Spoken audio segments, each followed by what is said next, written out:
Thank you, everyone, for tuning into Talking Soundscapes. I'm here with Heidelberg's Denny. He's part of many different projects, Fat T, Apes and Suits, your own project, MC Dizzy. Yeah, Dizzy Rodriguez. Dizzy Rodriguez. Yeah. Okay. And I'm pretty sure you're also part of other projects, Moonlit Brooks and... Yeah, Moonlit Brooks. Cool. Yeah. So 4 already that I know of. Yeah. But yeah, no. You're pretty well known in the area with your music, and you clearly have a passion for it, and that's very admirable. Yeah. Seems like you live and breathe music. Yeah. Yeah, cool. Yeah, for sure. So thank you for coming in, and thank you for having me. Cool. It's a pleasure. Yeah. How have you been? Good. Making music. Yeah. Yeah. Just like as we spoke earlier, like just practicing all the time. Yeah. I'm currently applying for a jazz bachelor. Yeah. in different universities. Yeah. Yeah, and I'm gonna it's gonna decide in the June. Yeah, in June. In June are the exam, the entrance exams. Yeah. And I'm excited. You were talking about like Berlin, Leipzig, Mainz. Yeah. Berlin. Do you have like any specific city that you're looking forward to? Like the best thing would be Berlin. Yeah. Because everyone wants to go there, and so it's just like a nice environment. But I'm not so into the city, because Berlin has this roof, like this like I don't have the words. A reputation. Reputation. Yes. Thank you. Yeah, reputation that everyone is like so stoked about being in Berlin, and it's overrated. Yeah, it's overrated. Thank you. No, I entirely agree. I think Berlin is probably the most overrated and oversaturated music scene. There's just too many artists for ears to listen to. But at the same time, like if you want to be a hustler and like try to make it big, Berlin's a place. If you can make it in Berlin, you can pretty much make it anywhere in the world. Yeah. It has one of those reputations. So that's sort of like the dichotomy of it is on one side, it's super oversaturated. Everybody's doing music. Everybody does good music too. Yeah. But then there's the fact that it's also overrated. You get a lot of people who just want to show up and like make it in the scene, and then there's always problems with it. And then as well as from my feel is when you have like an oversaturated scene is like you almost become boxed in. Mm-hmm. And that's sort of what I've at least seen with like techno in Berlin. It's really everybody's doing the same thing. Yeah, and yeah. It's because like but I think like Leipzig is the next thing, because like so many people that I've spoken to always said like Leipzig is just like the next city is rising, because all the young people are coming there. Yeah, and especially the jazz scene is also very exciting because many people come from all the cities around, and go to Leipzig to jam and play there, and it's just not so oversaturated as you said, so it's still room to express yourself. Cool. So if you had the choice between those two cities, what would you choose? I think I would choose Berlin, because it's just so hard to get in there. Yeah. And I would be fucking stoked if I got there. But city-wise, I would go to Leipzig. Okay. Yeah. All right. Because it's a little smaller, and a little bit more green, Yeah. More trees, and that's especially in the Corona times. It's it's gotten a whole new value to it. Yeah. Like the nature that you are just able to go outside, and then you are in the woods, and you can just like get away from all this stress with the city, like the city stress, Yeah, you're like actually here in Heidelberg, like very well situated regarding nature. Yes, and I love it. Yeah. What is this? I see right now Ziegelhausen. Is this also Ziegelhausen? No, that's Schlierbach. That's Schlierbach? Or that's Ziegelhausen? Ziegelhausen is over the river. Okay. and then at the left side. Okay. Like, right there. But yeah, that's all the things. Like I'm super bad at geography and like saying where things are. Yeah. You know, and these are the only things I know, like Schlierbach and Ziegelhausen and Altstadt. That's actually all I know.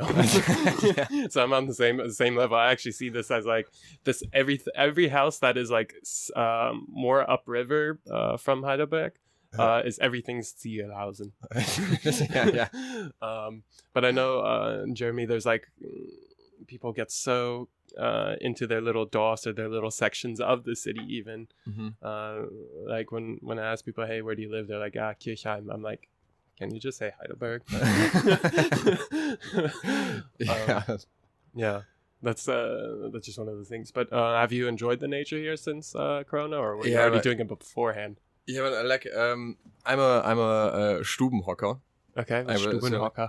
Yeah, just someone who sits in a room all the time. Yeah, and does nothing. But yeah, when you are forced to do nothing in your room, then you want to go outside. Yeah, and that's like that's what I was doing. You know, just like going into the woods and going for a walk. Yeah, and just hearing music, listening to music, and listening to podcasts. Yeah, and stuff like that. So it's very like I think going for a walk is so underrated nowadays.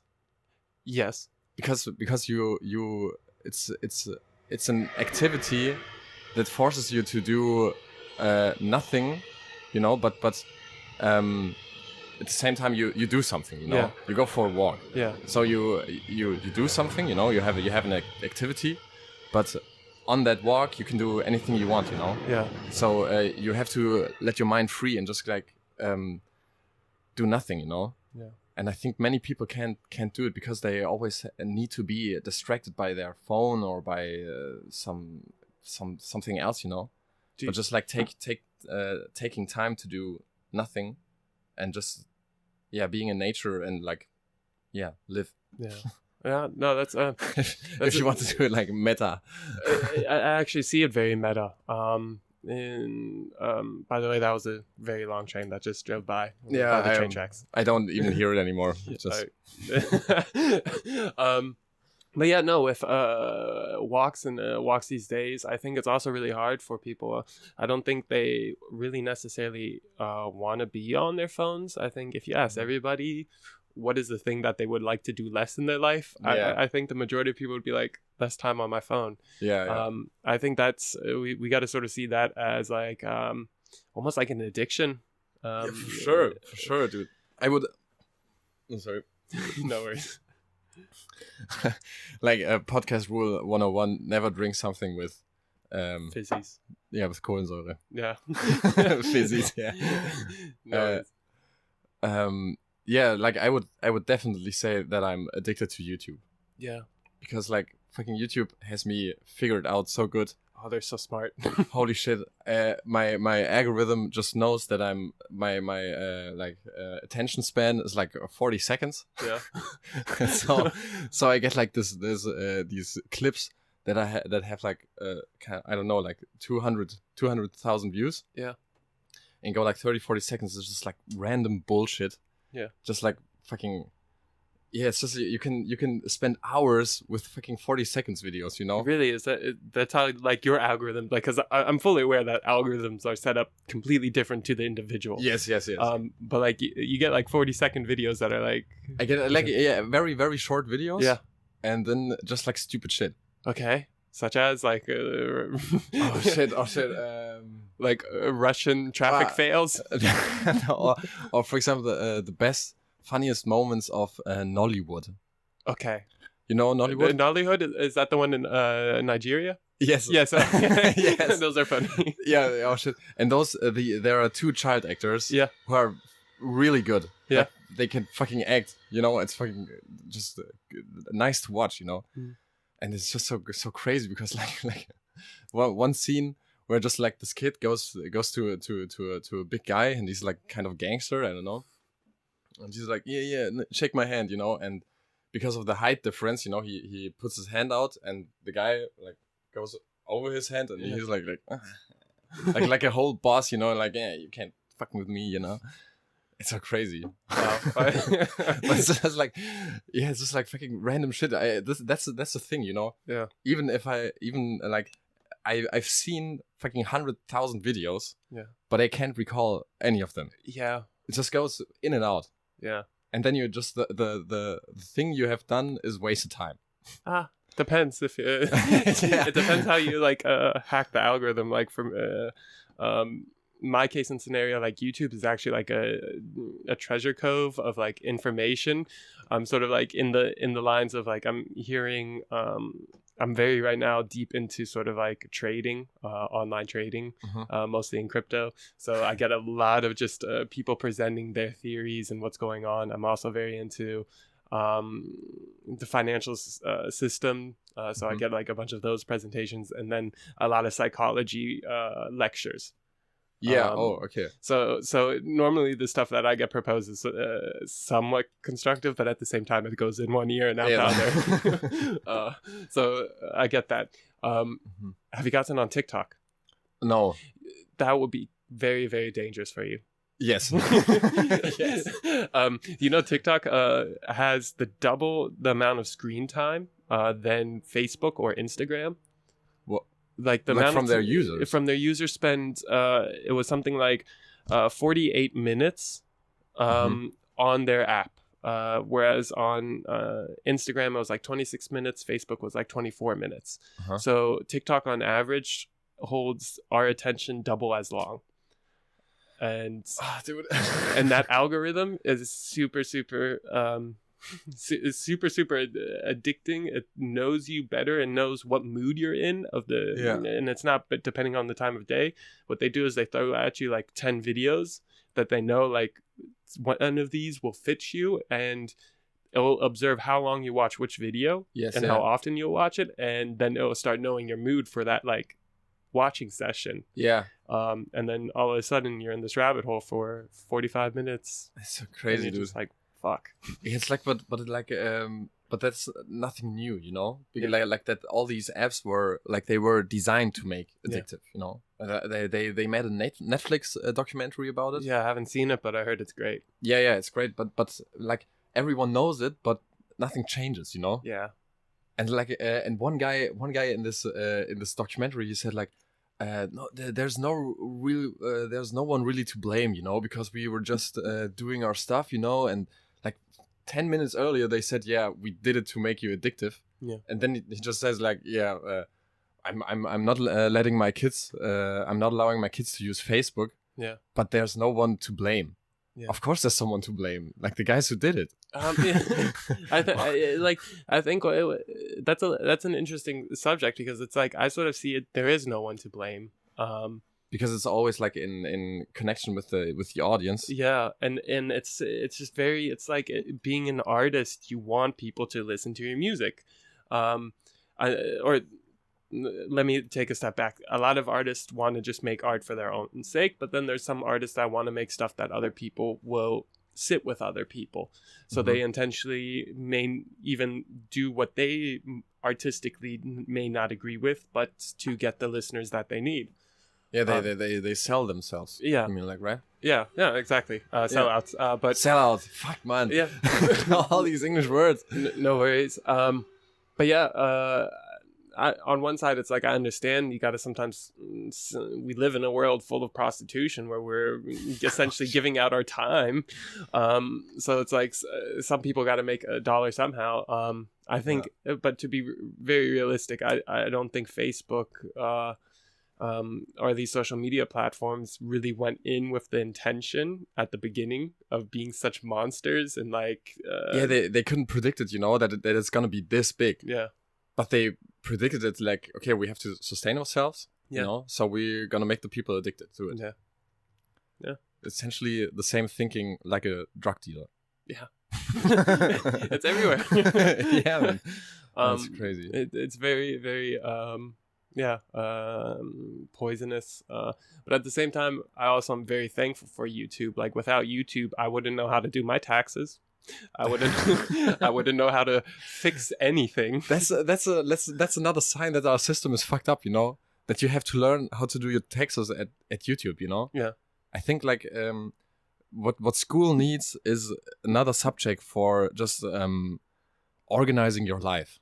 yeah. You know, doing taxes, doing a financial plan. You know, so you when you are studying and you know how to manage yourself. You know, and just develop good habits. You know, just so to keep an eye on your financial stuff. You know, and or just like the housework stuff. You know, like cooking different meals. You know, what are like. How do you have to do rice properly? Or fucking I don't know. Or just like, ingredients, knowing what's healthy and what's unhealthy. Yeah, for example, yeah. Or like nähen. Sewing, yeah. All that stuff, you know. Yeah, the education system has failed us the last 40, 50 years. It's like, yeah, it's cool. We can do all this calculus, algebra stuff, and we can do. We know all about the Roman Empire, but at the same time, we can't go out and function in society. Yeah. So it's like fill out this form and like, I don't know. Like I remember, but the first time I was in the Finanzamt. Yeah. What's the word? Finanzamt. Like the financial bureau. Yeah, the financial bureau. Yeah, it's just one of the many amts, the places you go to deal with your finances and the government. Yeah. And the first time I went there, I wanted to declare independency, like Selbstständigkeit. Oh, yeah. And I was there, and there was nobody there. Yeah, I was like the only one. And I was just going to the counter and like started talking, like, "Hey, can you help me?" And I was like, "No, you have to draw a number." Yeah. I was like, "Okay." Then I go back, draw a number, wait for like 5 seconds. Then on the screen, it's your turn. And like, okay. And then I come to the same person again. Like, okay, here's my number. Can you help me? And she's like, yeah, okay, just fill out this form. And it's like, that's it? Wow, nice. I was wondering, like, I'm gonna think it's more hard. Then I take the form, go back. The first page is like initials, like personal stuff. And like, yeah, okay, I can fill it out.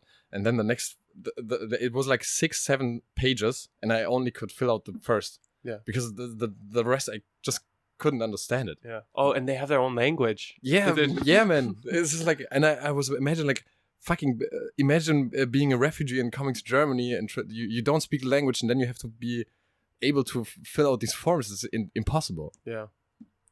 And then I got back. I draw another number, you know, and that's like 3 times. And I always came to the people, and it's like I can do it, and they're like, yeah, you have to do it like this, and I couldn't do it. And then at the last time, I came to an old employee, and he looked at me, and he immediately saw that I have no idea what I'm doing. I'm totally lost, and he's just like, okay, how much do you earn? Yeah, like this and this, and he puts one number in and just like crosses all this other stuff just out, you know, and then okay, it's finished, and you give it to him back, and I was like, oh, thank you. It's crazy. No, it's one of the most complex things going to like the Finanzamt or anything bureaucratical here. And I've been multiple times to the Finanzamt, and they can be really cool, but they can also be super pain in the ass and don't want to help you. Mm-hmm. But for the most part, I actually play this card of like, I have no clue what I'm doing, and it's actually true. I have no clue what I'm doing. Yeah, and I'll tell them it's not a card; it's the truth. It is the truth. The truth card. And I'll straight up tell them like, "Hey, I don't know what I'm doing here. But this is what I'm trying to do." I put myself in many awkward situations with the Finanzamt just because of that. But yeah, these are like those are the things I never went through the German school system, but like I can imagine it's not much different than the U.S. Because actually the U.S. After World War II really like ingrained their form of education, the way of like passing on propaganda to the European states. So I can imagine school here in Germany is very similar to the States, where it's like here you have all these subjects that you need to learn, because it's important to be a functioning member of society to somehow know that I don't know, like that's the Roman Empire and Germany and their relationship. Yeah. Oh man. But there's also the cool thing that Germany does have is they do a lot of like vocational schooling where like you can learn skills, trade schooling. Or where like you can become a mechanic or an Ausbildung, like apprenticeship. So at least there's like the hope to lead people into jobs. Yeah, things like nobody wants to do or like I think it has a bad reputation, like a reputation that only the I don't know, like dumb people to an Ausbildung, which is absolutely not true. Yeah. So like everyone wants to study, you know. Everyone wants to do a bachelor, but nobody wants to be a garbage man, you know. Yeah. Or to be a craftsman, you know, and repairing houses and stuff. Yeah. So you have like 100,000 people with a bachelor, and the bachelor is nothing worth now, you know. So you have to do a master after that, and the master is going to be the new thing that's not worth anything. Yes. So you have a country full of intellectuals who can't do shit with their hands, you know. But you know, at the same time, it's like I highly recommend. I'm also reading a very interesting book about exactly this problem that we have an overly educated society and nobody with actually skilled trades. Yeah. And through that, we're going to actually have not enough supply of these skilled trades, and therefore there can be an opportunity to make money. Now, I highly recommend if somebody doesn't know what they really want to do, that they go ahead and get one of these trade skills, work it for like 5-10 years. There's also a way, and schools don't actually teach this either, but like there's a way where you can be essentially a prostitute to society and like work. You with your prostitutes, man. Yeah, no, that's a new keyword, but that's sort of what we do is we sell our time, we sell ourselves, so we can be able to make money, so we can be able to live, and it's sort of like, yeah, it sucks, but I don't see much changing of the system. I think there would need to be like a whole war and everything to break out for it to really radically change. Yeah. But I've sort of like done the math of like trying to figure out how you can work as little as possible. Mm-hmm. And I highly recommend young people to actually just go work for 10 years and save all that money, stick it into different investments that essentially pay you out.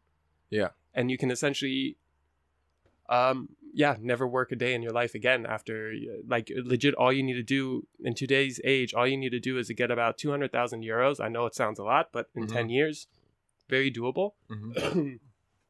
And then put that into an account where you get like a return of 7%. 7% of 200,000 is 14,000 euros. So you can essentially get. Did you just like calculate it in your head? Well, 7% of 200,000 per year would be 2 times 7 would be 14,000 because.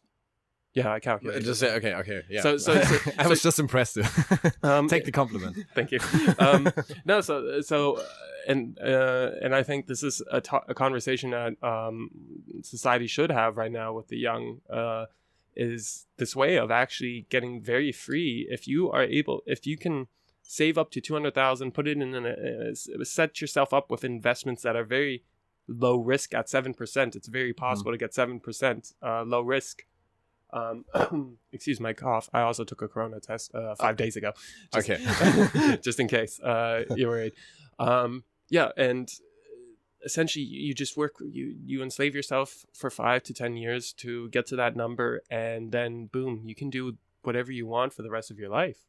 Yeah. But that's like enslaving yourself, as you said, for especially this time is maybe hard for many people, you know, because like the youth is like the time where you just like do shit, and do anything you want. And I also really think that's when the time everybody's supposed to take the biggest risk. Yeah, because like when you're 60, you can start doing drugs. Or you can start. Oh, I'm totally doing heroin, but that's that's the drug that I totally said that I want to try, but I'm not gonna wait until like I've lived a life. I'm totally down to try heroin. It obviously is like one of the most. Kids, don't do this at home. Yeah, don't try this at home. Take my advice. Wait until you're older. Yes. I'm waiting until I'm like 75. I got to see like the situation and everything, but I'm very curious of how it works. Yeah. And then your grandchildren come for visit, and you're like. Yeah, I'm passed up. Down to chill, kids. Yeah, I'm definitely not gonna hand it to them, but I would. I definitely think it's. I think I'm very pro drugs, experimenting. Just take control of your own life. Make sure you don't fuck up things around you. Yeah. It's just like you have to be ready for it. Yeah. Don't don't do it because someone else does it or says it's cool, or like you have to like, okay, I want to try it. Yeah. Yeah.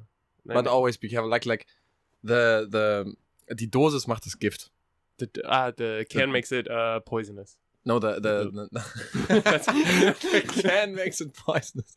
That's dumb, man. That's one that's translation.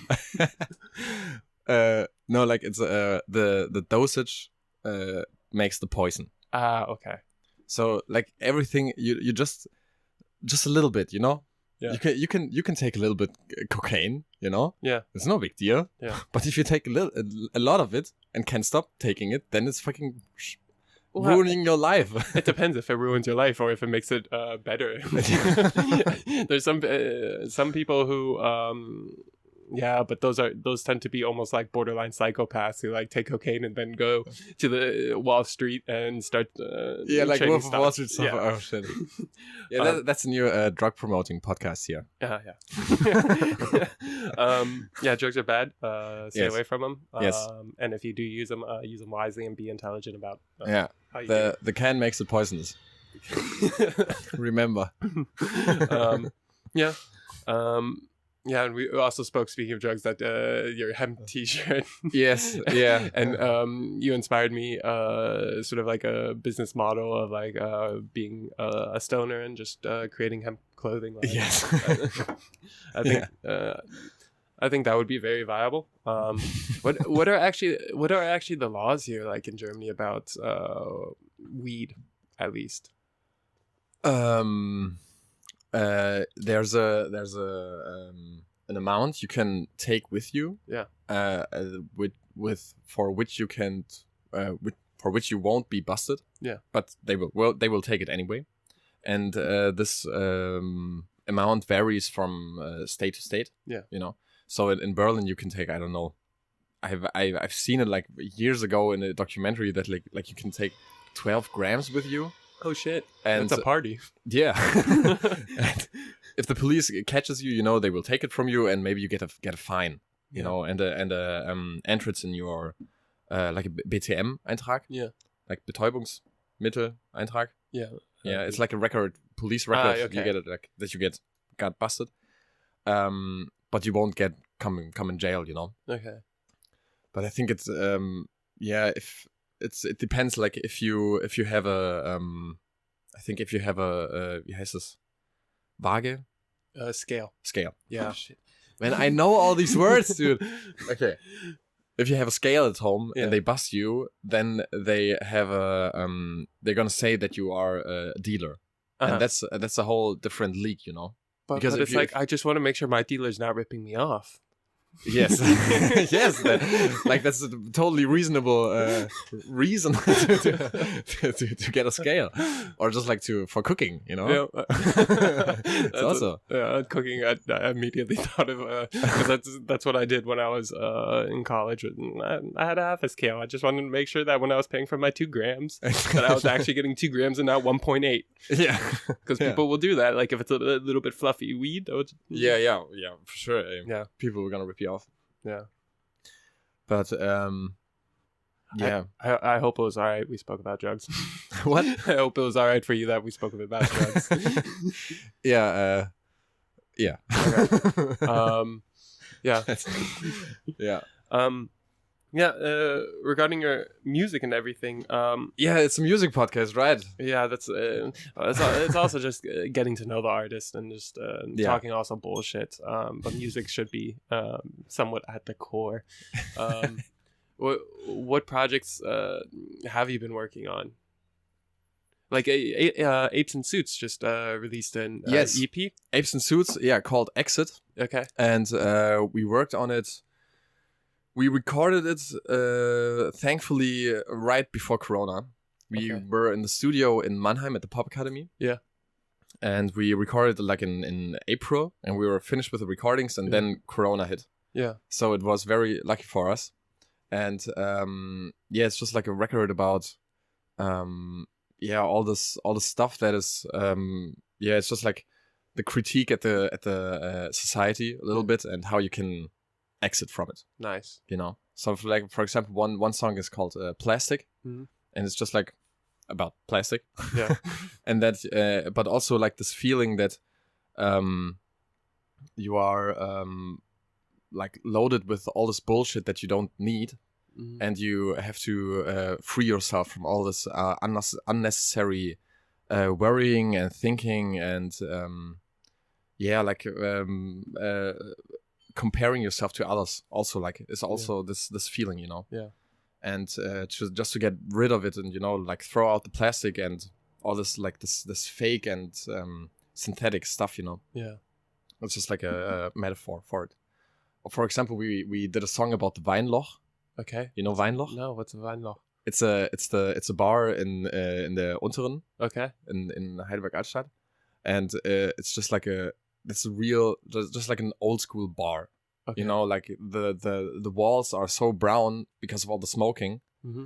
They used to be like paintings on it, but you can only recognize it like very faintly, because they were smoking like 20 years in there. So all the walls are brown, and it's just real, you know. You won't see anyone doing Instagram stories with Weinloch in it, you know, because it's just like a place where you can just like be fucked up and don't have to worry about how you are looking or how you are behaving or what you are saying, you know. Yeah. All these things that society is essentially telling you how to behave. Putting on, you know, even if you don't want it. Yeah. But you have to behave like that. Yeah. Or at least feels like it. Okay. And I saw you guys' music video for Plastic as well.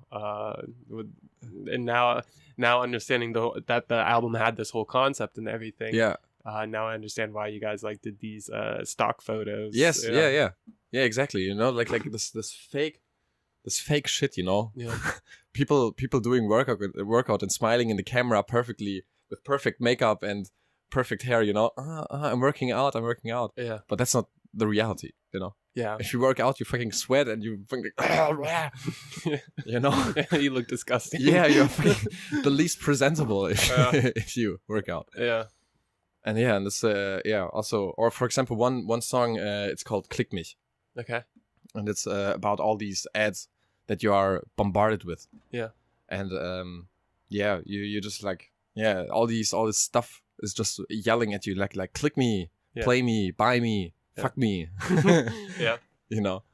And I'm very proud of it, because like that's the first record, like it's the third record we released together. But that's the first one where the sound is getting more to our ideal sound, you know, because it's so hard the step from doing a good recording to doing a good record. Yeah. And making it sound like, because if you have no idea what you are doing, you just go to the sound guy and say, I want that it sounds rough. Yeah. You know, rough and dope. and crunchy, you know, and it has to hit or something like that, you know. Just use all the keywords. Yeah. and it's so hard to produce it actually that way, you know. And it's just a process that takes time. You just have to. There's no shortcut. Yeah, you just got to go in, put in the time. Yeah. You just have to do it. Yeah. Cool. Yeah, because also like, do you know Mono Neon? Mono Neon. Mono Neon. It's a bass player. I saw him on Instagram. Yeah. And he's super crazy, and he's doing these videos where he just plays. Someone is talking for Cardi B, for example. He's like, "Yeah, I'm the shit. You can suck my dick," and something like that. And he plays bass to it, you know. He's to the vocal. Yeah, to the vocal, and like playing the vocals on his bass. Sick. And stuff like that. And he's also had one statement where he just like you have to live the music. Yeah. You know, don't focus on the success, and don't compare yourself to others in the aspect that you are less worth, or less special, or less innovative or something like that. Just like live your music and do it, you know. Just do it. Yeah, that's big advice to everybody. Is you just got to go out and do it. So many people are caught up in those hurdles of like trying to be perfect or trying to achieve something. But it's cool. That's your guys' third project then. Yeah, it's our third project. Yeah. See, it takes third time's the try. Yeah, the charm. No, but that's how it should be, and it's cool that you guys came out with another project, because you guys have been around also for a while now. Yeah. Like, but we've known each other for 5 years or 6, 5.5 years, I think. But we only started playing before 3 years ago. We started playing together, and it's a pity because it was so dope right from the start. And the thing is also always like live, we sound much better live, you know, because everyone is such a good player. I have respect to all of these dudes, and it's just life is just something totally different, you know, because everyone can do a variation and just put their self into it, and then you can react to it, and then things happen that wouldn't happen otherwise. So you guys are improvising sometimes? Yeah. Sick. Most of the time. Sick. Yeah. But we till now we didn't do like a jam gig. Yeah. You know, but we want to do it for sure. Yeah. No, but I'm definitely a fan of your guys' work. Thank you. The moment I was like really fell in love with your guys' band, so to say, was when you guys did Urlaub in Italian, the cover. I didn't even know people knew that song. And you guys are all like pretty much professional musicians in the band, right? No. Like our bass player is fucking crazy. Yeah, just crazy. He's he made a doctor in microbiology. Oh shit! Yeah. Oh shit! Yeah. some serious brains there. All right. Yeah. And for example, the other drummer, we have two drummers. Yeah. And one of them, he's doing a Lehramtsstudium. Yeah. You know, and working as a teacher then in the future. And but three of us are working as music teachers, you know, instrumental teachers. Yeah, I see that. I see that as like professionally. Because it's hard to actually be like a purely professional musician. That's like only something that like 4 or 5% of musicians get to do. Yeah. But I think it's not so bad to fall back on educating people, you know. Yeah. And because it's so much fun if you have a student. Yeah. And you really achieve to make it like sparkle in his eyes, you know, or in her eyes.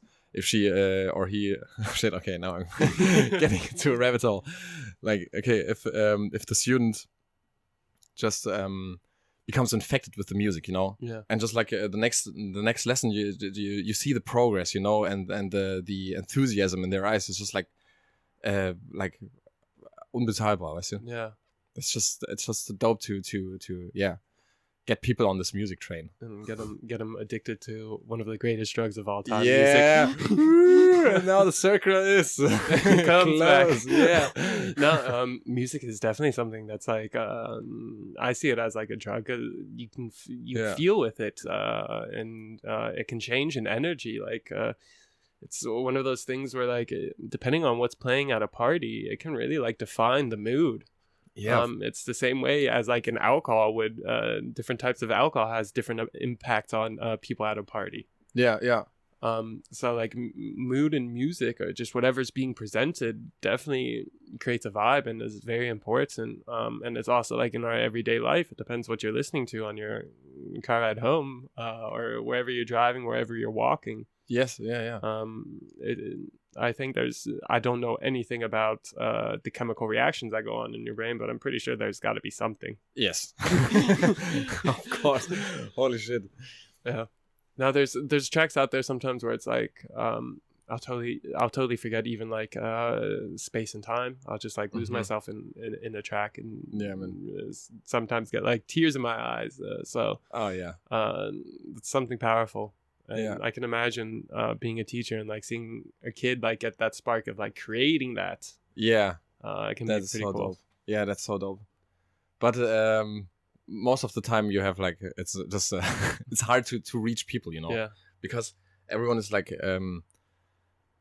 it's just like for many students it's just like another thing to do, you know. Yeah. And they don't see the value of it now because the value comes like you're gonna have fun with it if you're good at it, but you have to become good at it. Yeah. So like this the step to say, okay, I want to be good at it even though I don't know if it gives me fun, you know. Yeah. Like that's the hard breach people have to go through, you know. Yeah, but it's also probably super important for development of anybody, any character is to, because that's actually really like with almost anything.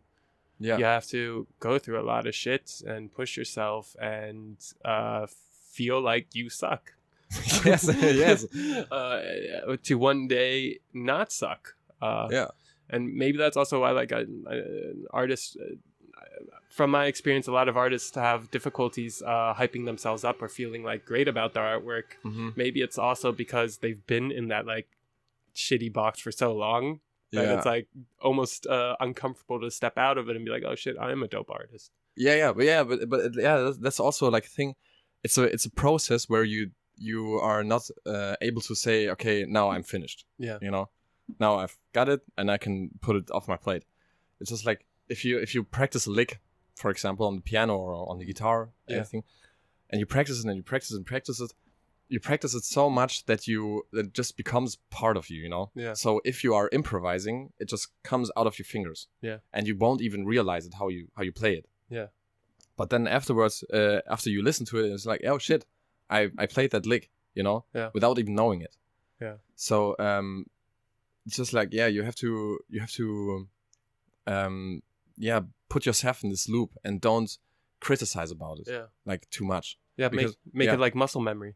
Yeah, just like make it muscle memory, and because that's a thing like Chick Corea said, rest in peace. You know Chick Corea? No. He's a very very crazy jazz pianist. Okay. Like he played with Miles, and he was like legendary status. You know. Gotta check it out. Yeah, for sure. And he said like you have to be the one who says what you are learning. Yeah, you have to be the one to make your selection, but you always have to be the one who says when to stop. Yeah. You know, so you have to because that was a thing like the fucking revolutionized my thinking, you know, about playing, because you always try to compare yourself with the great people, you know, that are inspiring you. Yeah. But you just have to see at some point, okay, that's as good as I want it to be, you know, and then I'm going to go to the next point. So you don't set these standards for your playing in someone else's opinion. Yeah. You know, it's your own opinion, and it's like take responsibility for your own playing. Yeah. Also. Huh. This is deep. Yeah, it's deep. Yeah. No, it's a metaphor just for existence as well. Yeah, you can learn anything from life with music, I think, or just like playing. Yeah, because we like harmonics, that like this aspect that nothing is what it seems to be.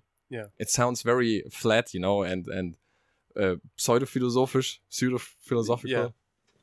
But that's the fucking truth, you know, and you can just show it on the piano. Like if you play C major, it's C major. But if you play A in the bass, it's A minor 7. Yeah. If you play F in the bass, it's like the same notes in your right hand, you know. It became F major 7, you know. Okay. So everything is connected, and everything you have to see everything in the context, you know. And that's the same in life, in politics, you know. You can't just say, okay, these are the words that someone said. Like at least in my opinion, you can't reduce something just to the words they said. You have to see their actions as well. Yeah, you have to see their actions, and you have to see how they meant it.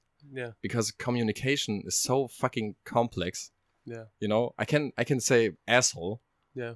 You know, and we start laughing. You know. Yeah. But it's an insult. It depends who you're saying it, how you're saying it, and exactly. Yes. Yeah.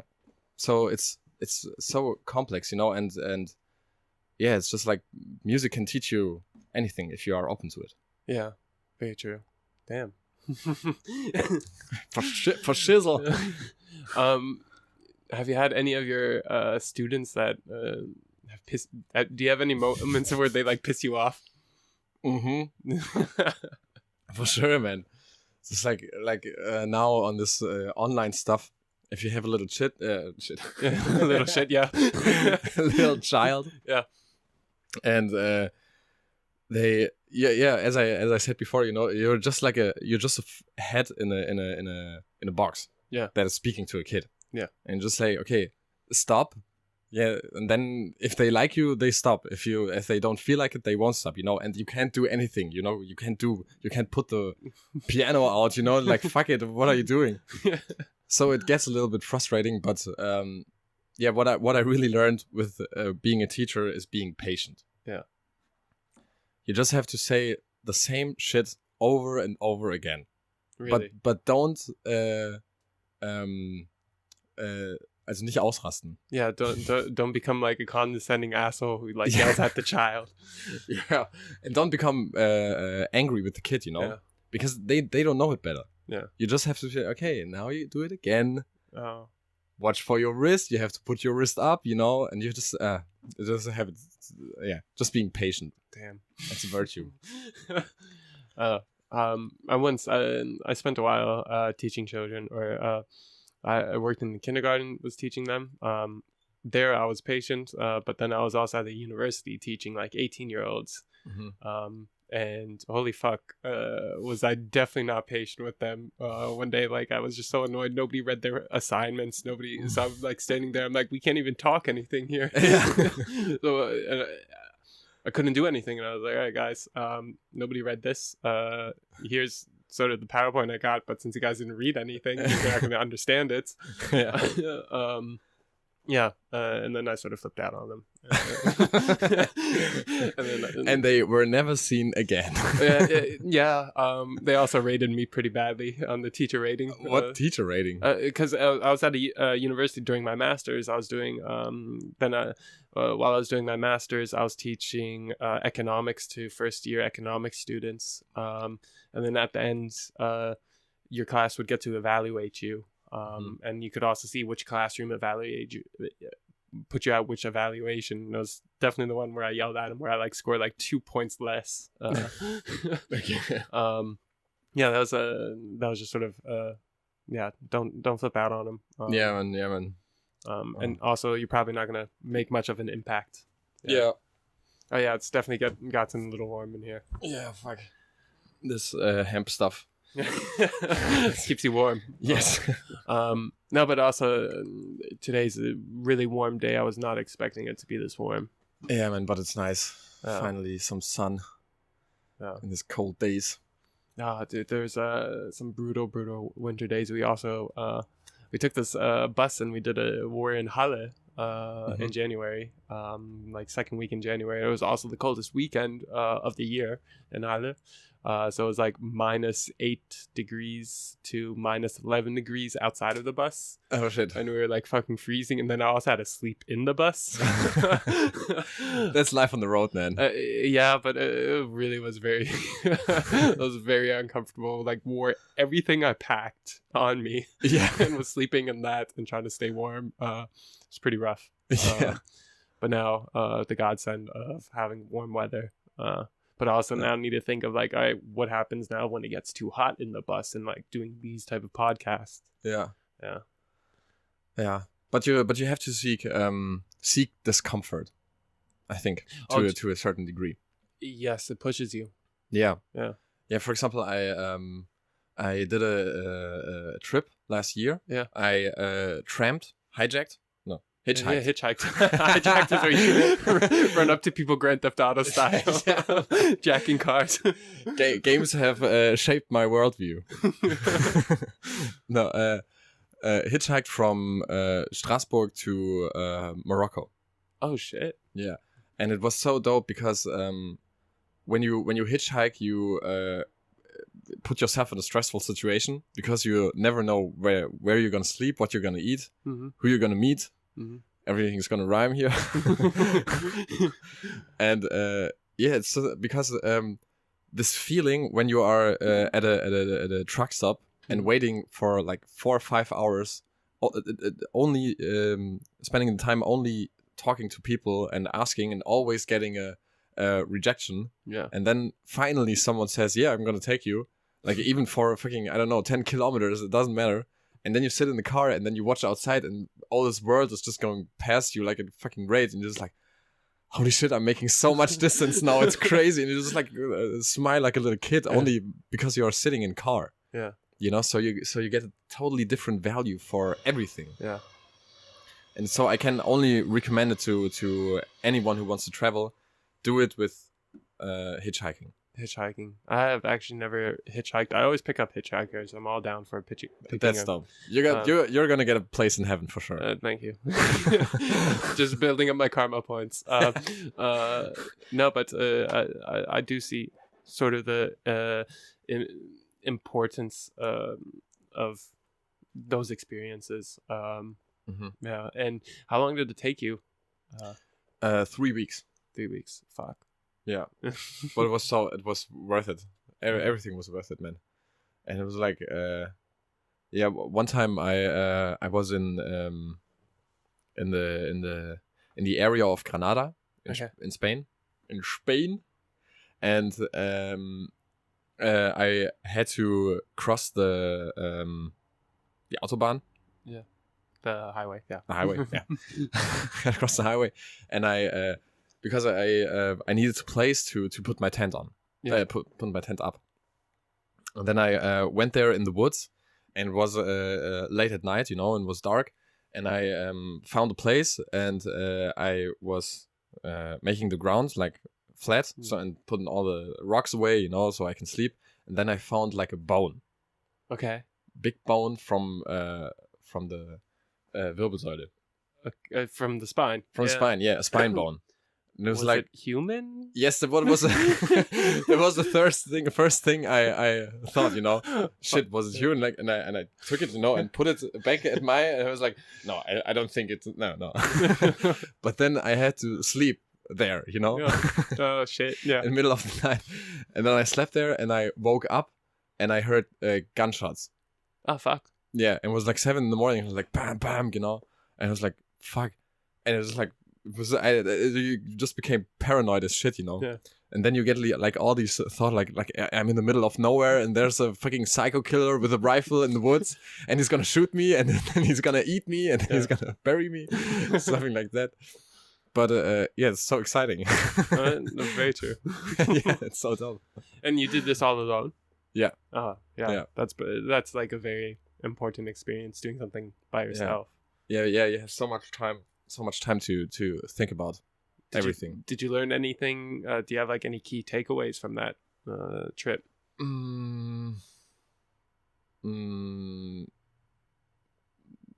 Well, it's hard. I would say like I learned from myself that I'm like you learn much about yourself like how you interact with people, what you need to be comfortable with people, and how you recognize how you spend your time. Yeah. And when you are when you are like I wrote diary. Wrote a diary. In your journal. Yeah, in a journal. And if you read it, like after some time, you see what was important to you to write down. Yeah. So it's just a big process of getting to know yourself. Yeah. And but it's hard, because you're gonna be lonely, Yeah. a long time, because not a long time, but like you just like you will just like a regular day would be like that you that you are waiting for 5-6 hours or something like that, or if you are lucky only 2 or 1, and then you get to meet some people and they're gonna drive you somewhere, and then you're gonna have a good time, and then they're gonna leave you again, so you're gonna be again with your thoughts. Yeah. And that's just like, I don't know, I think many people can't be alone with their thoughts. Because they probably don't want to be alone with their thoughts. Yeah, probably, Because then they have to face the reality of who they are, or who they thought they were. Yes. Yeah. And that's why I'm a big believer in also just going out and doing such experiences. I never had it where I was like hitchhiking, but I've done solo traveling for like 2 months. Yeah. And it's an opportunity to really just like, there's a book that I read about it from like Anthony Storr. It's called Self-Isolation. And essentially, he looks at it like at a psychological and philosophical way of, you are what you are in your environments. By going on such a pilgrimage, and all these religions encourage pilgrimages where you like go somewhere. For example, in Islam, everybody's supposed to go make one trip to Mecca at least. And the purpose of that, he believes, is you are left to think about who you are while not being in your own environment, because you are who your environment makes you out to be. And it allows you to sort of like leave your environment, really self-reflect, self-discover, learn what you like about yourself and what you don't like, maybe take notes of like changing who you are. And then you can come back to your environment and then start reshaping that. Yes. Yeah, you're just like you're the sum of your environment. Yeah. Yeah. And you become just like you have, it's just like self-aware and becoming aware of what you like and who you are. Yeah. Yes. Yeah. But I would recommend it everyone. It's so dope. Cool. It's so dope. Guys, do it. And did you hitchhike back? No, I flew back. Okay. No, because if it takes 3 weeks to get there, I would fly back too. Yeah, because I had only time like the summer vacations for school, where I didn't have to work, and it was like 6 weeks, and I got 3 weeks. Got to Morocco, and then I was 3 weeks in Morocco. Okay. And like going from the top to the bottom. Yeah. And then I flew from Agadir back to Germany. Okay. Yeah. Were you on the plane like, holy fuck, I'm moving faster? Yeah, it's so crazy. It's like this. You just keep thinking like all the stuff you experience. It's just like it's gone in 1 hour. Or 2 hours. Yeah. Or how long do you fly from? It's probably like 2-3 hours. Yeah. 2-3 hours, something like that. And you just like you look down and you see like there's so much potential. Yeah. Of experience. Yeah. If you go by foot, or if the slower you are, the more you can experience. Yeah. The more you can live. Yeah. Yeah. So it's so crazy. Like you just you spend your whole like the last 6 weeks you spend like with culture and like worrying where you sleep and where you go and then like that you are back in Germany, and everything is like a reset button, Yeah. It's so crazy. That's sort of I had a thought within your thought, and of the idea of moving fast and slow. And that may be an issue that we've had with our society, is we've moved so fast, and we move so fast that we don't actually take the time to see where we are and experience the things that are there, and therefore you actually live less when you move fast. Yeah. That could be a thing. Yeah, I don't know. But I'm also a firm believer. It's like fast and then chill, fast and then chill, and sort of like this get fast to where you want to go and then enjoy it. Yeah, when you're there. Yeah. But it's like this kind of people get fed up with all this crazy shit that is surrounding you. Yeah. And like a joke from Louis C.K. Yeah. That I find very eye-opening is like just like people. He said like people on the plane are always complaining. They always say like there's a baby beside me. I can't sleep. It takes too long. Yeah. And he's like, yeah, you're sitting in a chair in the sky.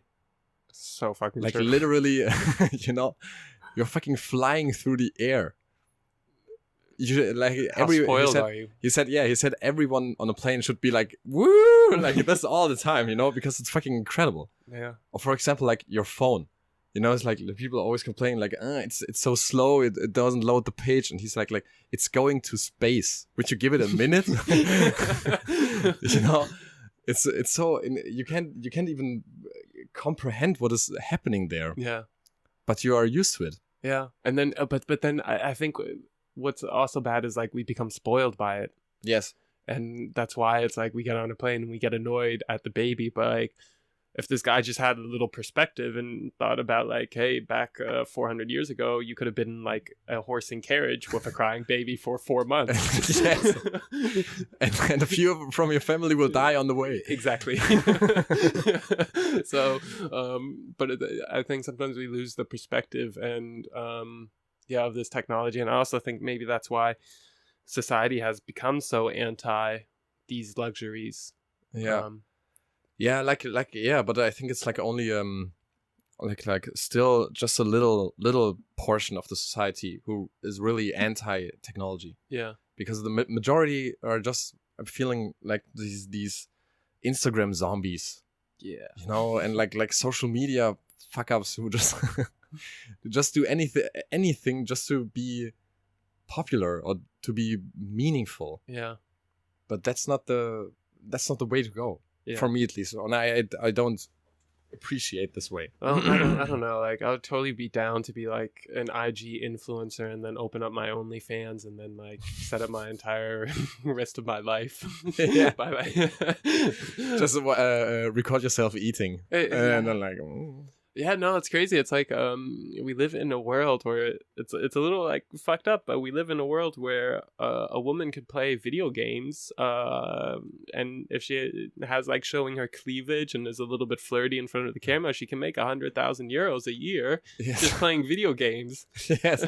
Like, and then what's more amazing is like, all right, cool. If she like understands like she's selling her sex a little bit and she's falling into that to like help herself, yeah, like. All props to her. Like you're allowed to do whatever you want, and if you want to somewhat take over the biology of men and their stupidity, go for it. I'm all for it. But what is sad is that there are people out there who actually spend money for that. Yeah. Yeah. It goes like both ways, the consuming and producing. Yeah.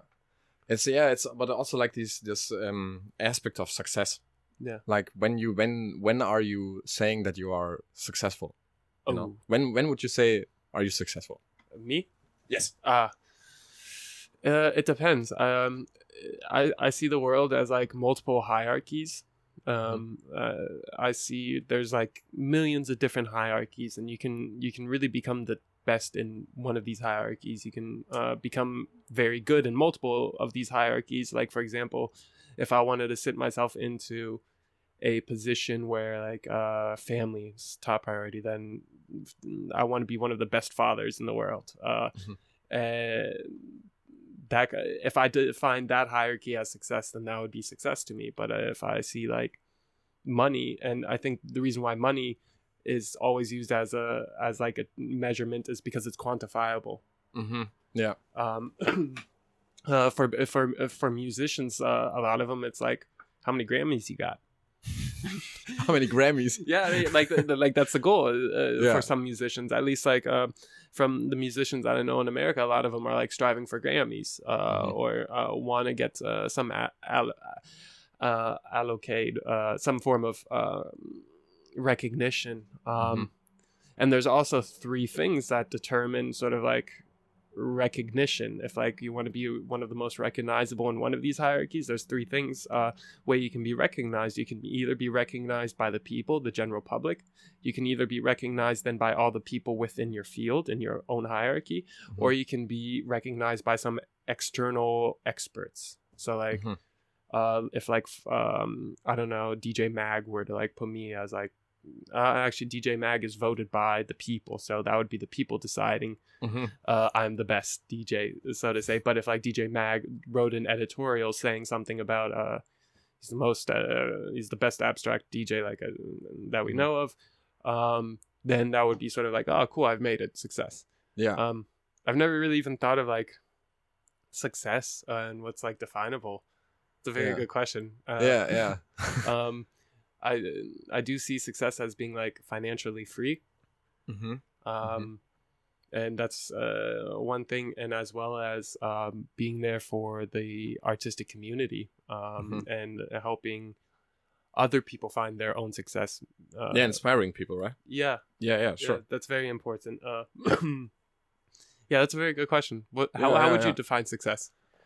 Everyone has to define it for themselves. Exactly. It's a good cop-out answer. But like just like inspiring people, because all my life people always say like if you study, for example, musicology as I did and sociology, the first thing people say, oh, you're gonna be a taxi driver. You know, so you grow up with the expectancy that your art or your passion is not gonna earn any money. So I think success is it's easier to grasp if you define it over the money aspect, but essentially it's just especially with music, just like inspiring people and like be the one who shapes the others like the others shaped you. You know, for example, I discovered an artist from Berlin, Max Gref. You know, he's so dope. And like he's so not on this whole social media stuff. You can't find anything about him. Like, that's very true. Yeah, so he just makes music, and someone like me, you know, what heißt es, entdecken, discovers him. Discovers him, you know, and is totally blown away and like motivated and inspired and stuff like that. And you can't put that in words or in an very amount. True. So I think that's so successful. Yeah. You know, but we live in a capitalistic society, so you have to make your bread one way or another. And I think with music, it's just like inspiring people. Yeah.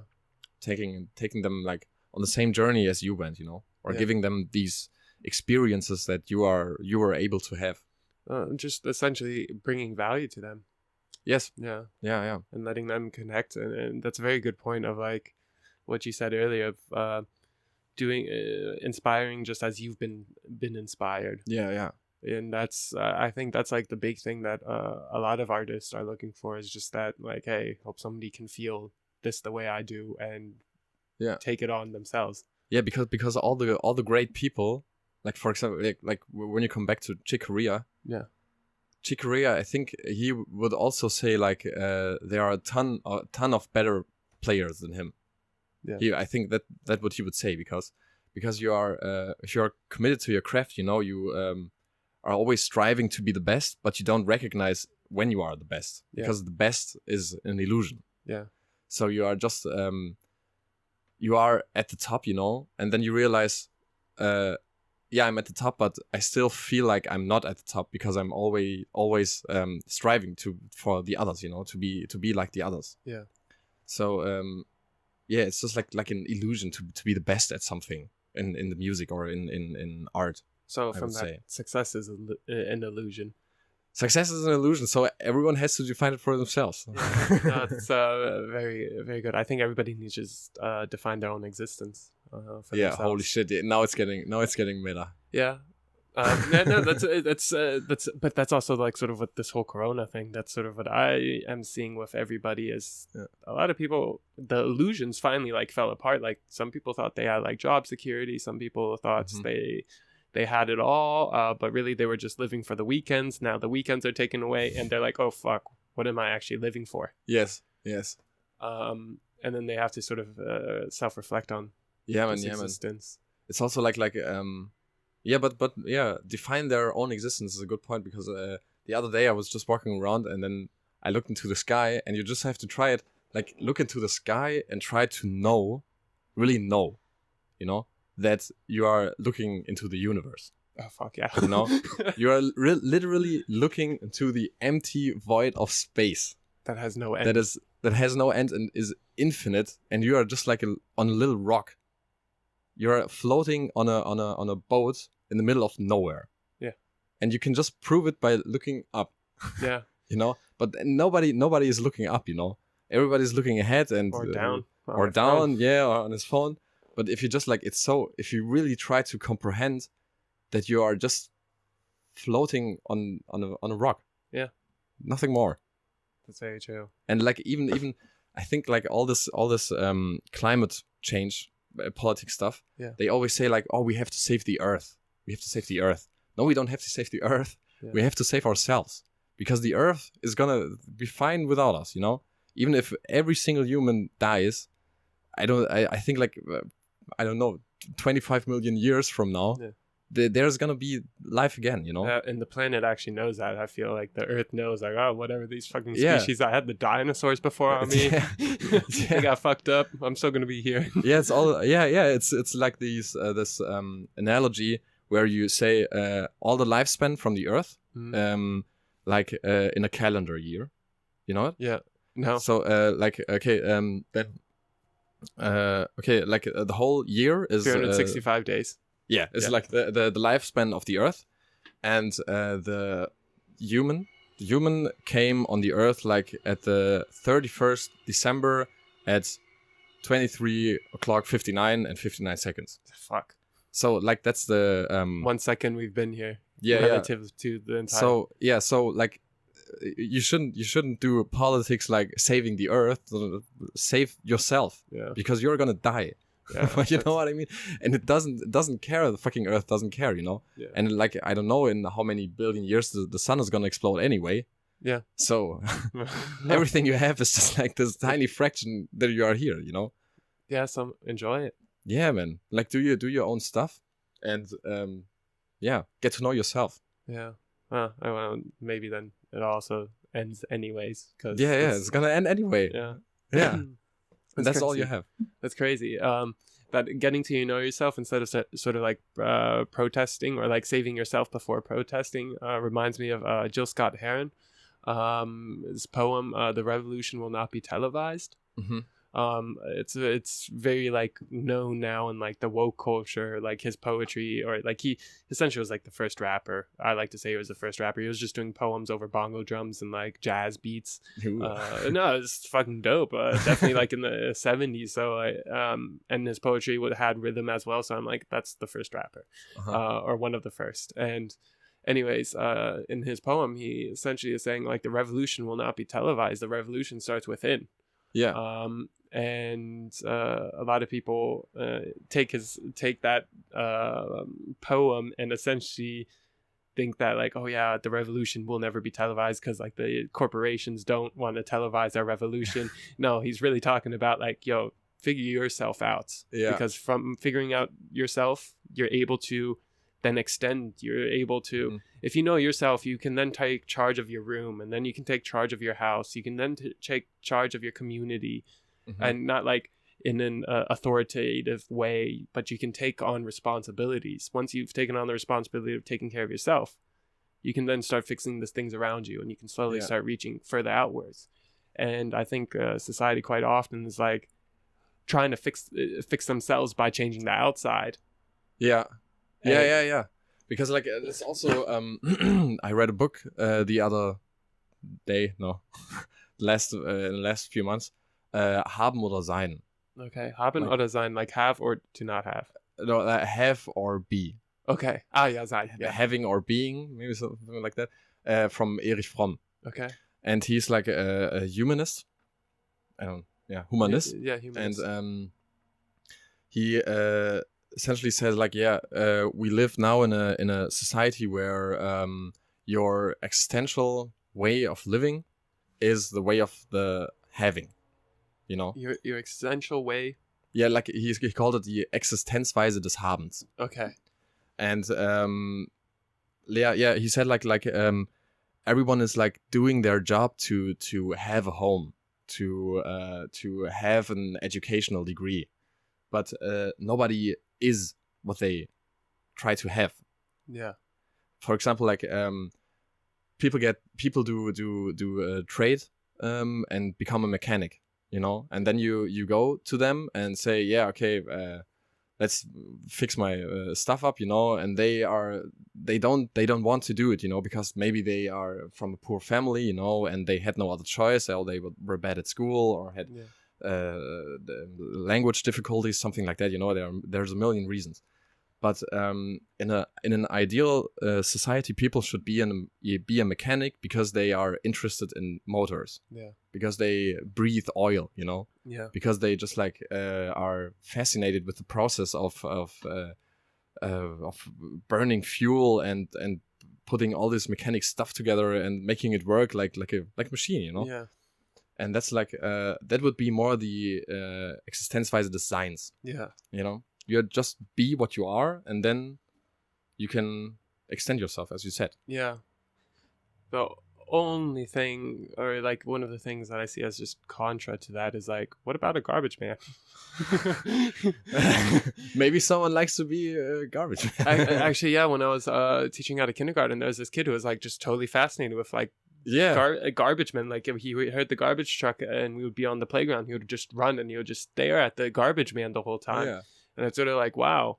But like, it was like a pretty wealthy kindergarten, so I know he probably has like very like well-off parents who would feel pretty shamed if he would become a garbage man. Yes. But maybe he would be a guy who would just love to sit on the back of the truck and pick up trash and. There's one for everyone. Yeah, that's true. But I also think we need to also strive for automation. There's this one guy who I heard, I don't know his name, but he believed that if we all were to just say fuck it, let's all become engineers, and we become engineers for one generation, and all of a sudden we would design an entire world where we don't have to do anything. Okay. Because essentially we all put our collective together and we all are problem solving and designing an infrastructure where now we don't need to do anything. Yeah, that would be dumb. because really humans are lazy. I think that's why. That's a very deep philosophical point. Yeah, and I think the reason why we have all this cool shit is because we're lazy and we want things fast. We're impatient. That's why we design cars. We want to get places faster. We want to do things. We want to do more things. We want to live. So we come up with tools and ideas using our creativity. I think creativity is one of also the staples of our existence. So we come up with ways so we don't need to do things like a classic lazy person is somebody who sits on the couch all day and like legit puts the refrigerator right next to him and like sets up where he never has to leave his chair. He like used his creativity of the tools around him to set up the ideal situation where he has to do the least amount of work. Yeah. But like for example, Erich Fromm would disagree with you. Okay. Because he would say that the conditions of the society are making it seem like the it's very hard to put in English words. He said like the condition of the system is designed that way that it's benefiting your behavior, which is benefiting the system. Yeah. You know? So like and then the wrong conclusion, in his opinion, is to say that that these behaviors, which are trying to be condemned by society, you know, because that someone is lazy, okay, you have to give him a job, otherwise they will just sit on the couch all day and do nothing, you know. So you have to give them a job so they are occupied and be productive and stuff like that. So you have to, and the wrong conclusion is that these bad aspects are natural. Yeah. Because they are in fact produced by the system, so the system can survive. Yeah. You know, so if you would say people are not lazy from the beginning, you would say, okay, people in their natural behavior are not lazy. They like to work. Then you wouldn't need, for example, trade work, such as like mechanics, plumbing. Yeah, something like these institutions that are educating people, because people would educate themselves. Yes.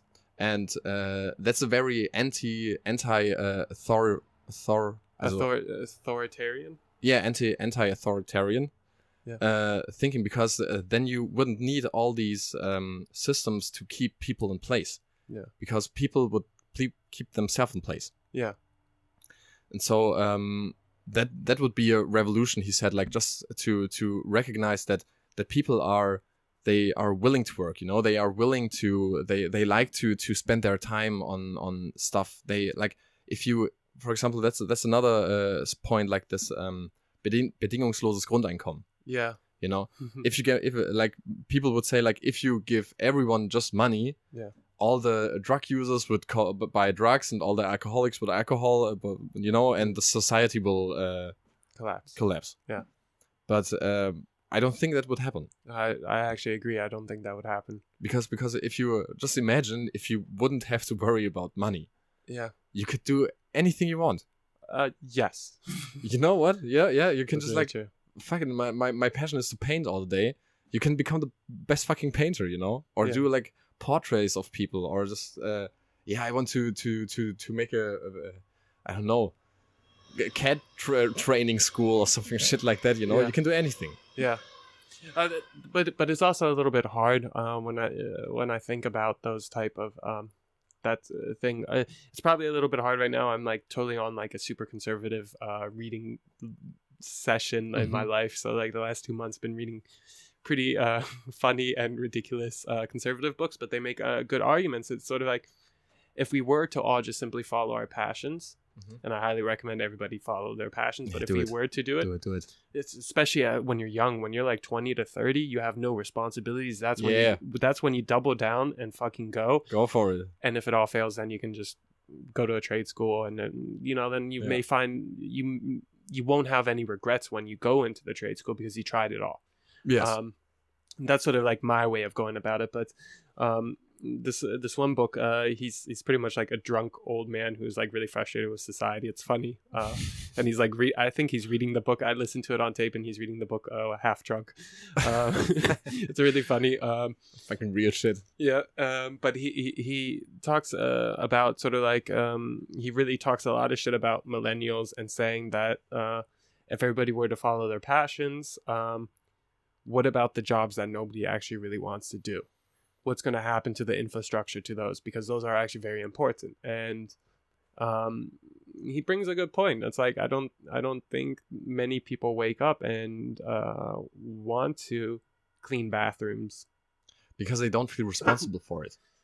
That is actually very, very good point. They don't have any sort of like pride in that. Yeah. For example, like, if you imagine if you are living in a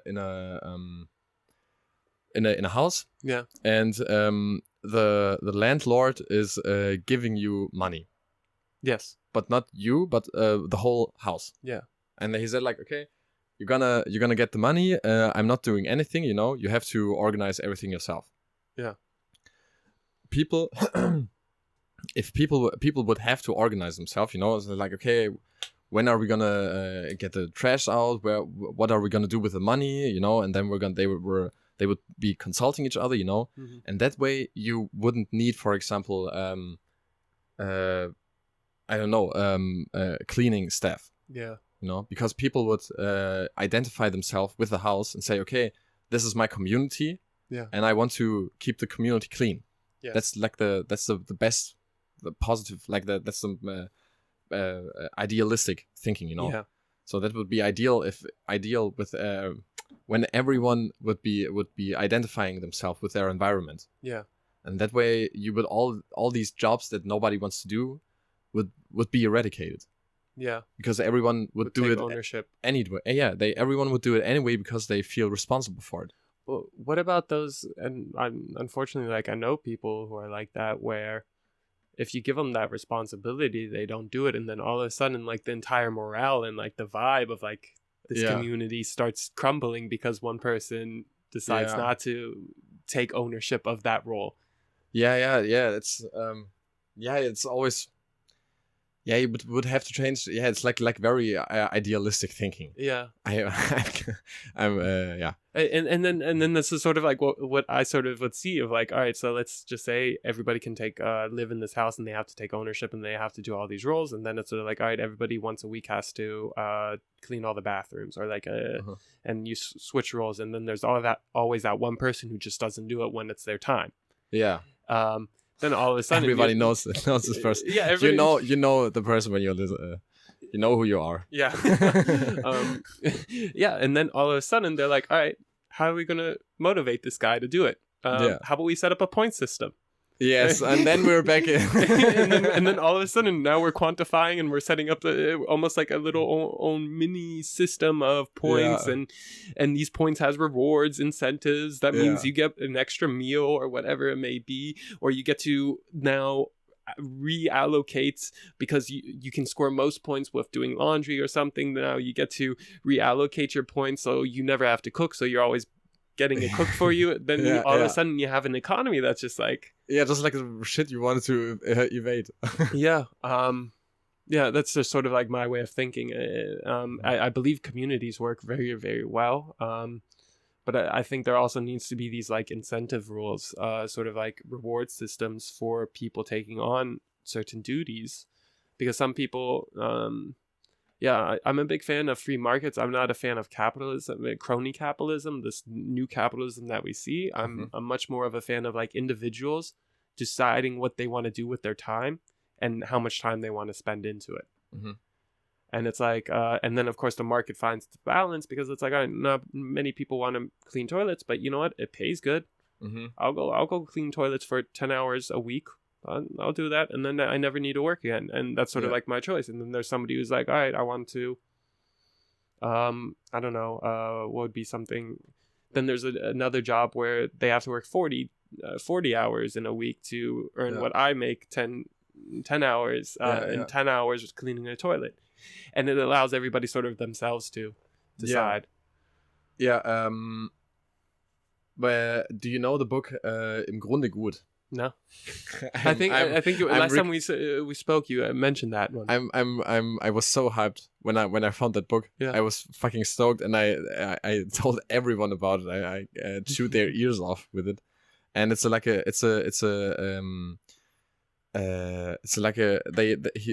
author tries to change our picture of the human, Menschenbild. The model of the human model. Yeah, the human model. Yeah. So and he said like for example, the story Lord of the Flies. Do you know it? Yes. Yeah. It was written by an English teacher in the 60s or so, I think. Or written by an English teacher, and his thought of the beginning was, okay, what would happen if I wouldn't be there? What would the kids do? Exactly what happened in that book. What do we do? They would go fucking nuts and kill each other, Yeah. And that was his premise before writing the book. That's cool. Yeah. But the interesting thing is, like a very, very similar story has actually happened. Okay. And lots of Flies, and the exactly opposite occurred. Really? Yeah. It was a story like. I think 4 or 5 kids from an island state in Indonesia. I don't know where exactly. They had to go to school, and they didn't wanted to, so they borrowed a boat and just wanted to spend the day on the sea, you know. Yeah. And got some bananas and some bread. I don't know, like a little something to eat, and then they like drifted away, you know, and then were lost at sea. And they like the youngest was 15. Yeah, I think 15, something like that. So they were a little bit older, not like little children. Yeah, but like in the same age, like in a lot of lives, you know, like puberty and fucking Dominanzverhalten. Yeah.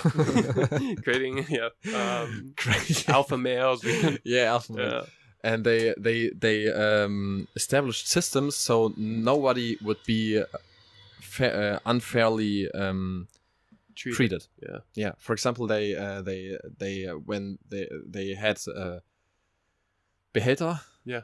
Like containers where they would catch the rain, you know, to drink, and they would establish rules like everyone gets 1 sip at the morning and 1 sip at the evening, no matter what you have done, no matter how old you are, doesn't human matter. Right water. Yes, human right water. And then they eventually they stranded on an island which was uninhabitable. Okay. From like they thought it was uninhabitable, but they survived there for 15 months. Fuck. Together, yeah.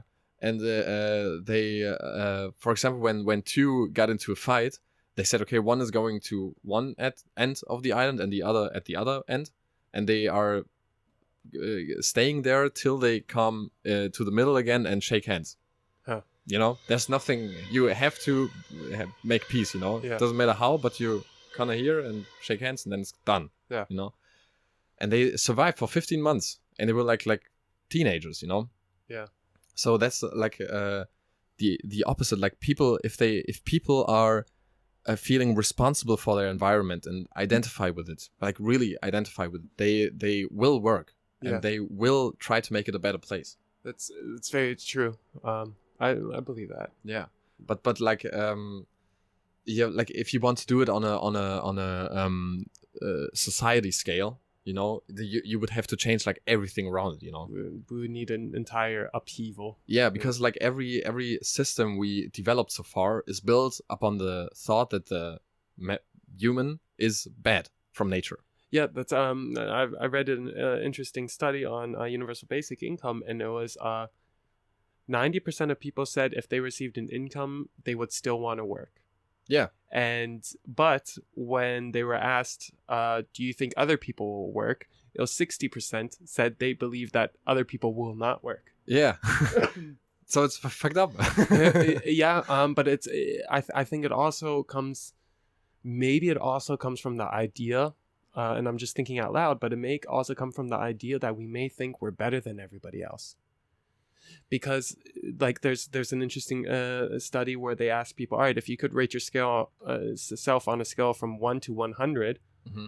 amongst all the people in the world, 100 being best, 1 being worst, where mm-hmm. would you put yourself? It was the majority of people put themselves at 70%. Mm-hmm. That means they genuinely think that they're better than most people. Yeah. And therefore they may even think bad about other people. Yeah. Do you understand? Yeah, because like yeah, it's like all these Vorurteile. Yeah, the stereotypes. Stereotypes, yeah. Then yeah, like making yourself feel better. But it's easier. It's easier to feel better if you think you are better. That's very true. Maybe the issue then lies at our collective self-esteem. Yeah. We all think we're not good enough, so we like to press other people down, and we compare ourselves to make ourselves feel better. Yeah.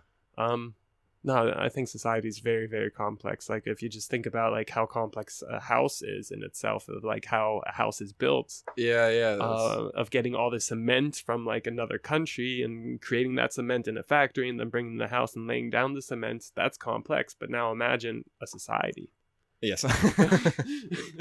Like the house is just a little aspect within that society. So yeah, man.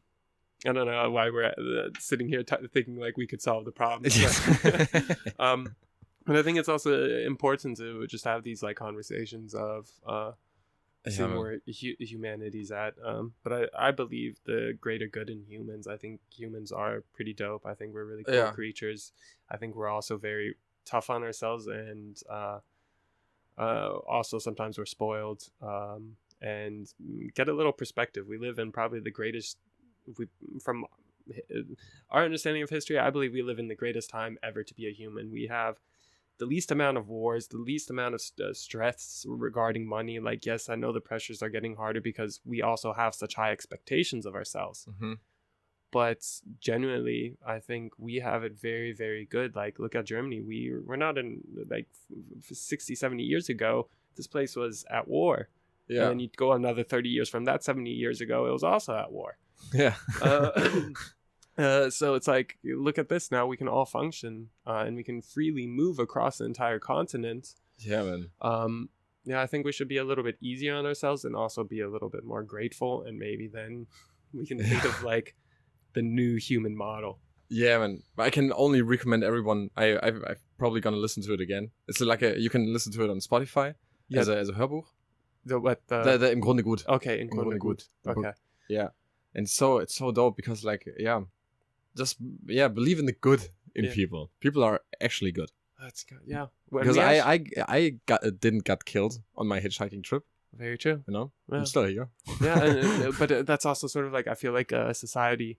I think people in control. I think there are like elite people that are in control. They want us to be scared. They don't want us to experience the good, because if they realize if we can start all trusting each other, they would be obsolete. Yeah, their games would not work anymore on us. Yes. Yeah.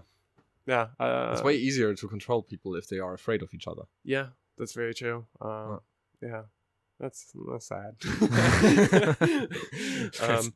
Emotional roller coaster, like super inspiring, positive, and then okay. Oh shit! Yeah. Getting down there.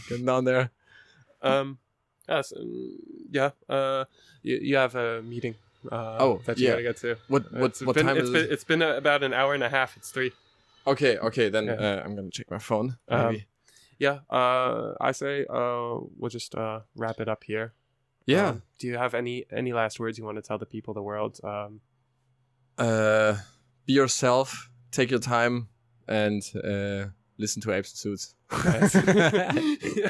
Do you got any shout outs to any of your projects? Oh, shout out to Future Family, to Gosha Dobczynski, to Moonlit Brooks, to Vincent. From he is gonna bring an album soon out, or hopefully this year. Vincent, you probably know him. Yeah. The blonde prodigy guy who plays everything. Yeah. Yes. I'm very excited to look at his career. Yeah, cool. It's gonna be dope. It's all gonna be dope. All right. Yeah. Thank you very much. Thank you.